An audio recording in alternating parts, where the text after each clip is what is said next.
Sir ನಮಸ್ಕಾರ sir. ಇದು Tumakuru district Pavagada taluk Nagalamadike ಹೋಬಳಿ ಹತ್ರ ಇರೋಂಥ ಕಾದಗಂಚೇರ್ಲ್ ಹತ್ರ ಇರೋಂಥ ಲ್ಯಾಂಡ್ ಸರ್. ಇದು ಮೈನ್ ರೋಡ್ಗೆ ಬರುತ್ತೆ.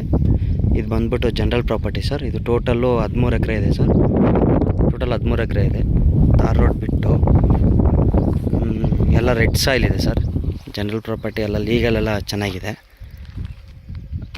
ಲೀಗಲೆಲ್ಲ ಚೆನ್ನಾಗಿದೆ ಸರ್. ಇದು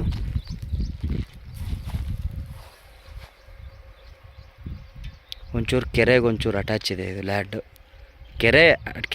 ಕೆರೆಯಲ್ಲೇನು ಲ್ಯಾಂಡ್ ಬರಲ್ಲ, ಕೆರೆಗೆ ಒಂಚೂರು ಅಟ್ಯಾಚ್ ಇದೆ ಸರ್ ಲ್ಯಾಂಡ್. ನೀರು ಒಂದು 200 ಫೀಟ್ಗೆಲ್ಲ ವಾಟ್ರ್ ಸಿಗುತ್ತೆ. ವಾಟರ್ ಲೆವೆಲ್ ಇದೆ. ಪವರ್ ಎಲ್ಲ ಅವೈಲೇಬಲ್ ಇದೆ ಸರ್. ಎಲೆಕ್ಟ್ರಿಸಿಟಿ ಎಲ್ಲ ಅವೈಲೇಬಲ್ ಇದೆ. ಪಕ್ಕದಲ್ಲೆಲ್ಲ ತೋಟ ಇದೆ. ಆ್ಯಂಡ್ ಇಲ್ಲಿ ಈ ಕಡೆ ಪಕ್ಕದಲ್ಲಿ ಬಂದ್ಬಿಟ್ಟು ಸೋಲಾರ್ ಆಗಿದೆ ಸರ್. ಸೋಲಾರ್ದಿದೆ. ಇದು ತಾರ್ ರೋಡ್ ಬಿಟ್ಟಾಗಿದೆ ಸರ್. ಇದು ತಾರ್ ರೋಡ್ ಬಿಟ್ಟಿದೆ.